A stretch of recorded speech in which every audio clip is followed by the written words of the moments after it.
So in this problem, we have a 52 kilogram painter that walks out on a uniform scaffold with a mass of 14 kilograms and a length of 6 meters in an attempt to fetch a 12.6 kilogram paint can hanging at the right end of the scaffold.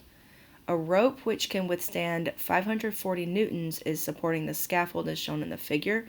Can the painter fetch the paint can safely? And if not, what is the maximum distance that the painter can walk out on the scaffold? Okay, so we essentially are dealing with a torque problem in this case because we have a pivot point over here and we want to know how far this person can walk out so that their force that's acting perpendicularly to this this scaffold, is it creating too much torque that it will break this rope? Okay, so let's start by drawing a little picture. If we have the pivot point here, and we have the scaffold,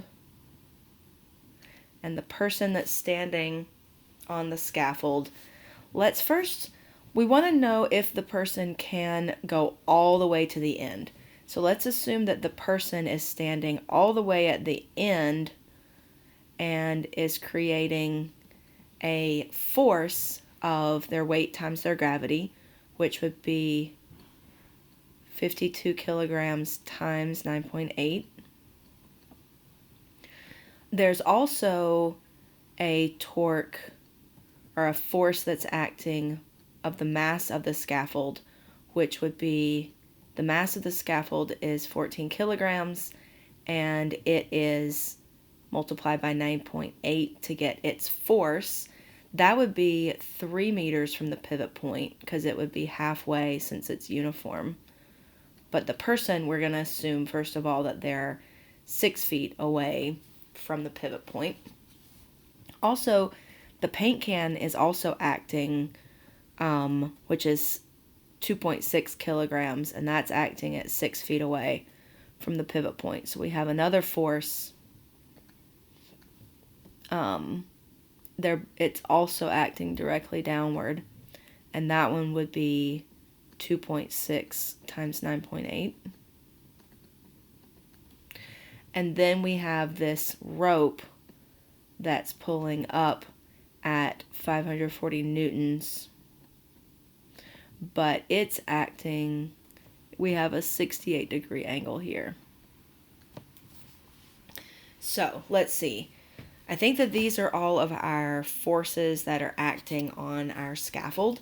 So let's make a little list of our torques acting in the clockwise direction and torques that are acting in the counterclockwise direction.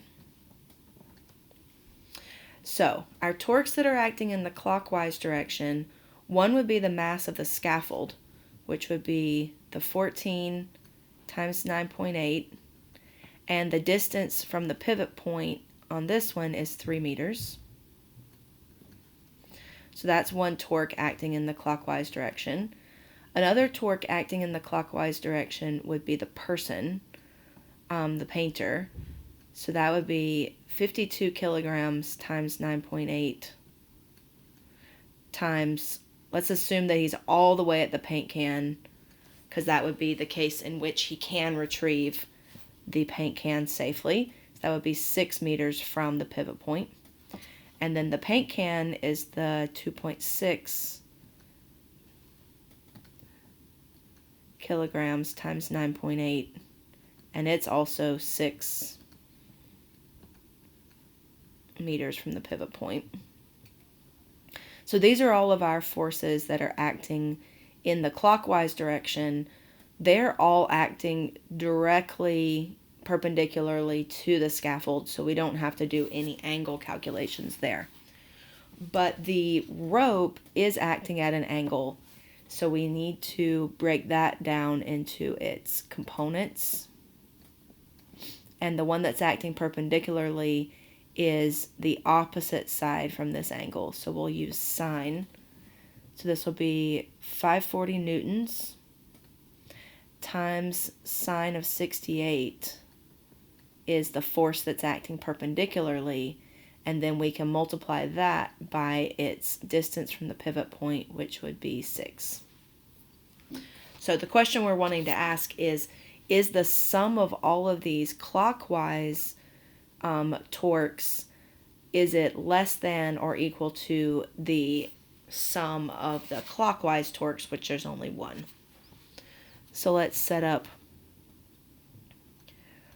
14 times 9.8 times 3 plus 52 times 9.8 times 6 plus 2.6 times 9.8 times 6. This would be the sum of the clockwise torques.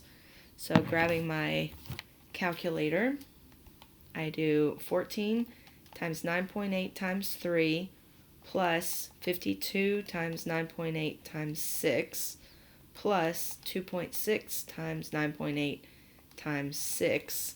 I get that to equal 3,622.08.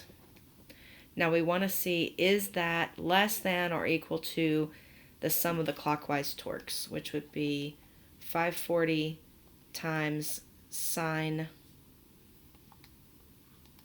make sure my calculator is in degrees, 540 times sine of 68 times 6 is 3004.07.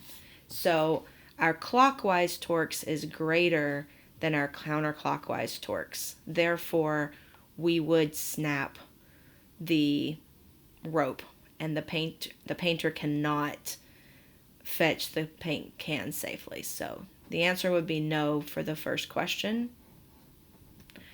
And the second question, if not, what is the maximum distance that the painter can walk out on the scaffold?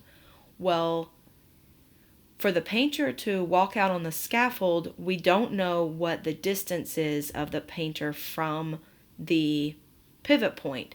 So instead of plugging it in as a 6, let's plug that in as an X. So let's change this right here. Let's change that from a 6 to an X. And we want to see when this is less than or equal to this value of the counterclockwise torques. So let me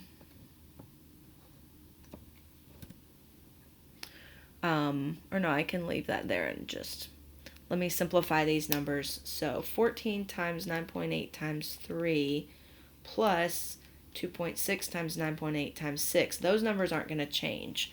So that's going to be 564.48. And then adding the 52 times 9.8, that would be 509.6x. We want to know when this is less than or equal to this value of the 3004.07. So taking this, and we want to solve for x, let's subtract 564.48 on both sides to make 3004 minus our 564.48 is 509.6x is less than or equal to 2,439.59, and divide that number by 509.6. That gives me x is less than or equal to 4.787 continuing meters from the pivot point. So rounding that to, let's see, I think we need to round to 2 sig figs, would be approximately 4.8 meters that the painter can walk out from the pivot point. That's as far as they could go before breaking the rope. Okay, so I hope this step-by-step solution was helpful for you. If it was, please like the video and share with anyone you think might find this video useful. and happy studies.